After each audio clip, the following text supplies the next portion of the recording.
Powered by the Inside the Birds podcast. Now, live from inside the Matt Black Kia Studios. It's Football at 4. Football at 4 is powered by the Inside the Birds podcast. It's brought to you locally by Caesars Entertainment Group of Atlantic City. Come experience the ultimate sports destination all season long. Wild Wild West, Tropicana, Harrah's Resort, Atlantic City. Book your game day experience today at Caesars.com. I'm Mike Gill. Andrew DiCecco from the Inside the Birds podcast going to join us in just a minute here as Football at 4 takes a look at the Eagles and the Raiders as they get ready to play this Sunday in Vegas for the first time. I'm imagining a lot of Eagle. Anybody in the audience listening right now going to Vegas for the game? Send us a text, 609-403-0973. Interested to see how many people in our listening audience are heading out to Vegas for the game. Got a lot to get into with Andrew DiCecco on how this game shakes out on Sunday with the Eagles back in action. You know, the Eagles 2-4. Can they make the playoffs? Go to 973ESPN.com.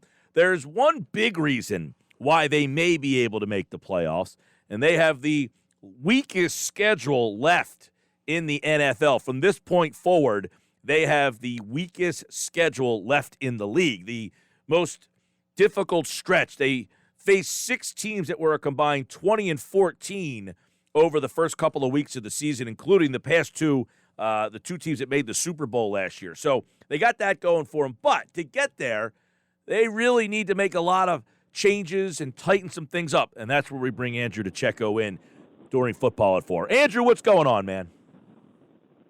I'm doing well. I'm trying to make sense of all this Sixers drama that's unfolding. Like, even the Football at 4 is scratching their head at the Ben Simmons drama that is happening. Not as much drama going on the Eagles side of things, but there is a couple of things. They did trade Zach Ertz since we last talked. So I want to start there with you and how you think that will possibly change the offense. Do you think we'll see a change in the offense? Does Goddard get more burn in the offense? Do you think they'll have more stuff designed for him now that they don't have to try to share playing time between the 2 tight ends? Well, on the surface, it looks like you're going to see a lot more Dallas Goedert. However, he still has yet to be implemented into the offense consistently. I think that the Eagles really need to find a way to utilize him out wide, to give them a physical contested catch specialist on the outside, and utilize him over the middle. I mean, they so desperately need a physical passing option or receiving option in the passing game, because they have a lot of speedy finesse guys. But I mean, it's just a very finesse team on paper, and I think Dallas Goedert provides a much more physical presence, which they so desperately need. Now, when you throw the ball to the tight end, a lot of times young quarterbacks, Andrew, they like the tight end. It's like a security blanket. It's like a young quarterback's best friend. Hey, I can't see stuff down the field. I'll just dump it off. Why has that not been the case so much for Jalen Hurts? Well, it's funny, Mike, because that was an area that you wanted to see Jalen improve in over the summer, and he did. He did go over the middle, utilizing Greg Ward and Dallas Goedert and Zach Ertz in training camp. But then when the regular season started, that area of the field was not being utilized. And there was guys running free, and he was, rolling out to his right and throwing outside the numbers. And that seems to be his comfort level. I don't know if he's not a very big guy. I don't know if Jalen doesn't really doesn't trust his arm or what he's seeing over the middle. But there are opportunities to really exploit some of these defenses. I mean, Kansas City you saw that they opened with Dallas Goedert a little bit in that Kansas City game, and there was an opportunity really to take advantage of a pedestrian linebacking core. I mean, Dallas as well. There's opportunities there to really get these tight ends involved and even your third receiver. And he's just not doing it for whatever reason. I just don't think he looks very comfortable, and he is so quick to look off that read and sort of escape the pocket and go to what he's comfortable with, which is outside the numbers. Yeah.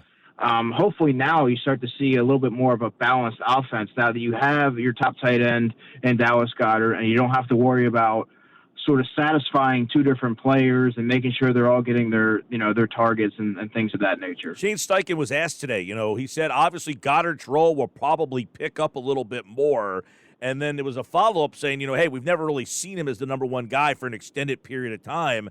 He said, I think Dallas will do a heck of a job. He's explosive. He's got really good hands. He's strong. He's powerful. He's good in the run game. So really excited about Dallas moving forward here. So they saying all the right things. So what you just kind of talked about, is the game plan not including Goddard, or is Hurts not utilizing the tight ends? Well, it's funny that Shane Steichen, listed all those traits that he has. We all knew that, which is why we're all puzzled that he's not more consistently utilized in the offense and made him more prominently featured. So, I mean, they said all the right things. You said that perfectly, Mike. But let's see if they follow that up with action. Because like I said, there's been a lot of instances throughout the games where Goddard's running free. You're getting him matched up on a linebacker that he's clearly going to win that matchup. And there, for whatever reason, whether it be game plan or Jalen Hurts not really being comfortable throwing the ball over the middle of the field, it just has nothing's really materialized in that regard. So now we need to see the plan put into action. Because now that they have Goddard, they got to find a way to utilize him. Because now they need to figure out if he's going to be their tight end of the future, right? I mean, that's what they really needed to determine. And they have like you mentioned, that they have a pretty favorable schedule coming up here, and now is a good opportunity to turn them loose and see what you have. Yeah, and I would ask you, Andrew. Obviously, you have a young quarterback, but do you have the pieces around him that can help make a young quarterback successful if the play calling's better? Like, if you're going to dump all this in his lap, it's hard to imagine that he is at the level of a player that can execute this particular offense. But if you had a more traditional offense and the play calling was designed better to kind of balance out, do they have enough around him that they could be successful? And I'm glad you mentioned that. You led that, Mike, because Jalen Hurts is being asked to do an awful lot for such a young player. And I really do think that while there's certain throws that he's just not hitting, and he's too quick to escape the pocket at the first sense of pressure, and he doesn't look off his first read, the coaching staff needs to do a better job of putting him in position to be successful and accenting what he is good at, game plan on his strengths, right? But to answer your question, yes, they have a number of pieces there. You have two running backs that complement each other quite well in Miles Sanders and Kenny Gainwell. They can help in the receiving game, run the football to take the pressure off of Jalen when it looks like he's clearly struggling, and things start to snowball. I mean, run the football. You also have an explosive tight end in Dallas Goedert. You had a guy in Zach Ertz who really is a safety valve for quarterbacks, makes life a lot easier for them. I thought he could have been utilized even more so than he was. But then when you look at the receiving core, Mike, I really think that they need a veteran presence. They lack a big-bodied receiver that can go over the middle and win those slant routes and those contested catch situations. They have a guy in Devontae Smith who can get open. He's good release off the line, very proficient route runner. Quez Watkins is a good vertical threat, and I think that he's really shown improvement at working all three levels of the field. But you really do need a guy who is of the mold of a J.J. Arcega-Whiteside. He's just a non-entity on offense. Yeah. But you need someone who is that 6'2", 6'3", is going to outmuscle some of these corners and help your quarterback when he could just loft it up there and allow him to go up and make a play on the football. So I think that while many of the pieces are favorable for a young quarterback, you would like to see a veteran receiver or a bigger-bodied guy. Andrew DiCecco, Football at 4 from the InsideTheBirds.com and the Inside the Birds podcast, of course, bringing you Football at 4. Is this a meaningful stat at all that Miles Sanders has rushed for positive yards on 98% of his attempts? Is that just showing you how little they've run the ball, or is that showing you that they're not utilizing him enough?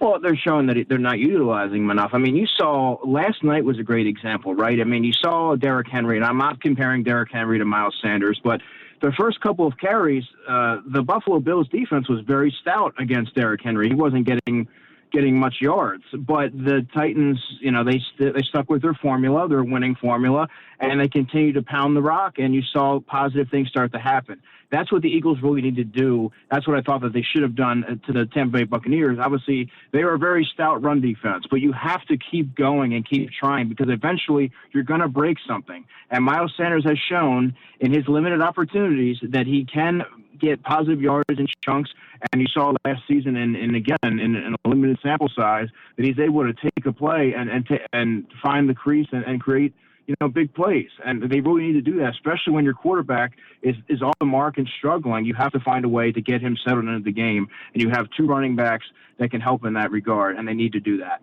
Andrew, obviously, the offensive line, you're going to get Lane Johnson back. I would imagine he's going to play right tackle, and Mailata's going to go back to left tackle here. So you got Mailata, Dickerson, Kelsey, Jack Driscoll, and Lane Johnson. That's an offensive line that you can win with and run the ball with, isn't it? It sure is. Yeah, I mean, that's the best option, the best configuration of what they have right now. And, I mean, it doesn't leave them limited or hamstrung in any way. I mean, I think that you need to try and run the football against the Raiders this weekend because, listen, they're a team that could flip the switch on and off. Obviously, a couple of weeks ago they had a down week. And when you thought that they were going to have another down week after the fallout of everything that's going on over there, they really took it to the Denver Broncos. So I mean, you cannot sleep on this team. You don't want to give them extra time on the field. You want to kind of have some of these methodical drives, and that begins with running the football, especially when your quarterback has been off the mark the past couple of weeks. So I think that offensive line gives them the best chance to win. And it's great to see Lane Johnson back, and we'll see how it goes. Yeah, I mean, last year, Andrew, we would talk about, look, the offensive line had all these different incarnations and were a disaster for the most part. That hasn't been the case. Like, with all the changes they've had in the line, has the line been an issue?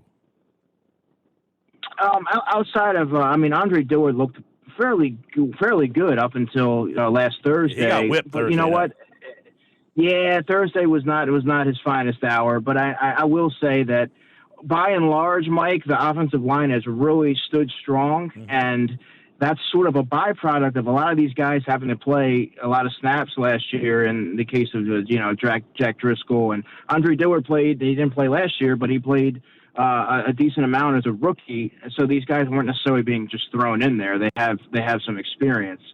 So that certainly helps. And then Landon Dickerson is someone who has really progressed each week, and I'm very encouraged with what I've seen from him. He looks very comfortable there at the left guard spot.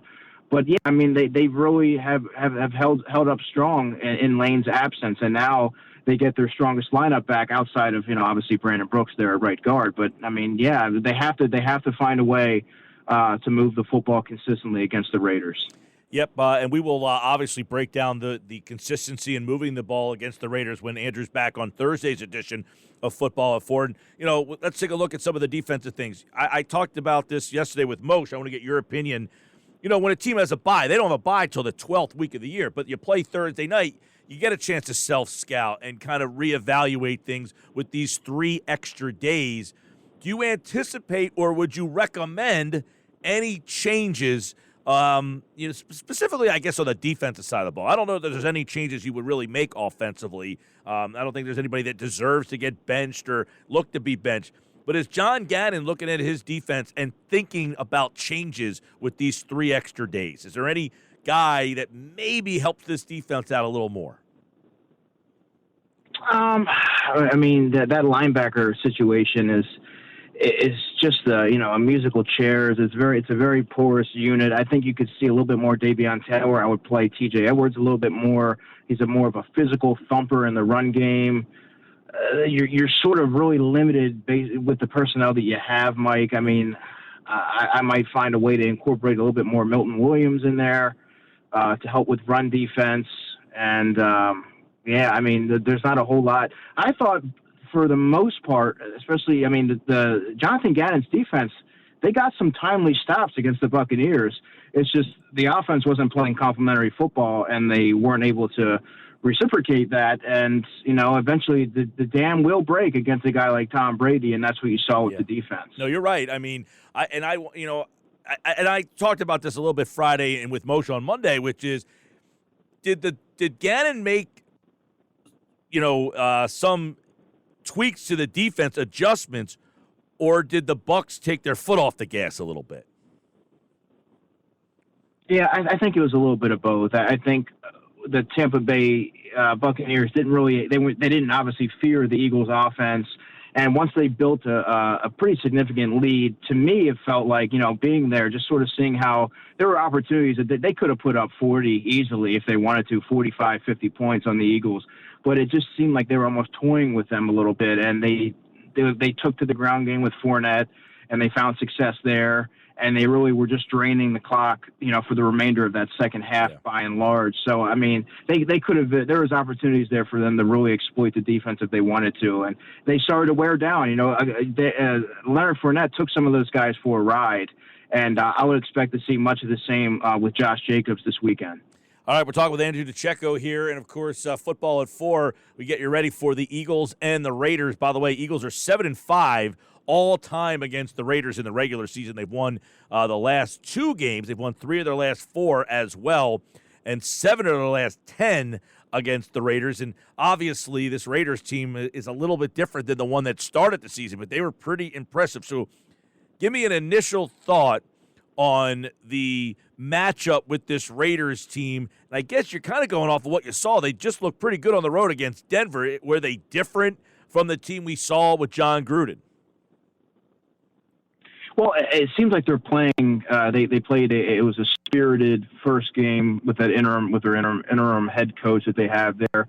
A lot of times it can go either way, right? When you're faced with such an adverse situation, you're either going to rally or you can fold. And I initially thought that, given the circumstance that everything that was going on with the franchise, I thought that they were going to fold and that they were going to you're going to start to see things start to spiral. But instead, they rallied and they really put it was a resounding win for them. And when you see a guy like they have Henry Ruggs, and Hunter Renfrow is a really underrated slot receiver, he gets a lot of volume there. Josh Jacobs is obviously there. Darren Waller you can move him out wide. He actually began his career as a wide receiver, as an undrafted free agent with the Baltimore Ravens. He can play out wide, and you can move him anywhere. He's just going to be a matchup nightmare for whoever you face. And, I mean, they have a lot of weapons, and Derek Carr is playing pretty much at a consistent level week to week. So I mean, they're going to have their hands full, and they need to come ready. Or again, they can get out to an early lead, and you might see a lot of what you've seen the past couple of weeks. All right, this has been kind of the theme since last week. I do a segment called Who's In and Who's Out, where I try to pick, who I think is going to make the playoffs and who I don't. Well, the NFC right now, after 5 teams, it is wide open. Minnesota and New Orleans right now are the 6th and 7th seeds. 3-2 New Orleans, 3-3 Minnesota, Andrew. At 2-4, are the Eagles legitimately in that wild card race? They are, but they need to make they need to look at themselves in the mirror you hope that they did over this, 10-day lull, and reassess and figure out what their identity is as an offense and as a defense, because they have the players, Mike. They have the players on offense to be able to stay right in the mix through the rest of the season and be right there on the cusp. I mean, I view them as a better team than the Vikings overall. I mean, they need to change their approach and figure out and become a more explosive and complete offense, balanced. And on defense, you need to figure it out, because you have a strong defensive line. You have a veteran secondary they've all played a lot of football. Mm-hmm. So they got to figure it out, because right now they don't have an identity on offense or defense. Yeah, I think Gannon's got to say, look, I got to trust you guys a little bit more. Sorry, man, I'm going to put more on your plate, right? Yes, yeah. It's not like they're not fielding a unit comprised of rookies or anything like that. You got your Anthony Harris's there. You have your Fletcher Cox, your Javon Hargrave. You have your Darius Slay and Steve Nelson. These guys have played a lot of football, so I think that it's time to sort of take the proverbial training wheels off of the offense, turn them loose, let them, give them a little bit more, put a little bit more on their plate. And then on offense, you have to get a little bit more creative and ask Jalen Hurts to do some things that maybe you haven't asked him to do. Play from the pocket. Do a little bit of utilize the weapons that you have, and stop playing so conservative, because the screen game, I think everyone knows what's coming by now. So you're not really fooling anybody. You're not going to catch anybody by surprise. And hopefully they come out with a lot more of a inventive game plan this week. Yeah, I know yesterday I brought up, New Orleans is 3-2, Minnesota's 3-3, Chicago's 3-3, Carolina, who you've already beaten, is 3-3, San Francisco 2-3, Atlanta, who you've already beaten, 2-3, Washington 2-4, Philadelphia 2-4. I mean, realistically, look, this isn't Philly's good or they're a Super Bowl team, but realistically, they're in the mix for one of those two playoff spots, and they have the easiest schedule statistically in football. Let's find out if this team has some adjustments to see if they can get that win. They've won 2 road games already. To ask them to win 3 road games seems a little bit far-fetched, but we'll break that down more on Thursday when Andrew's back here for Football at 4. Andrew, good stuff, man. Appreciate it. You got it, man. Look forward to talking to you on Thursday. As always, Andrew DiCecco, Football at 4. DiCecco NFL. You can follow him on Twitter and, of course, here on Football at 4 on the Sports Bash Live on 97.3 ESPN.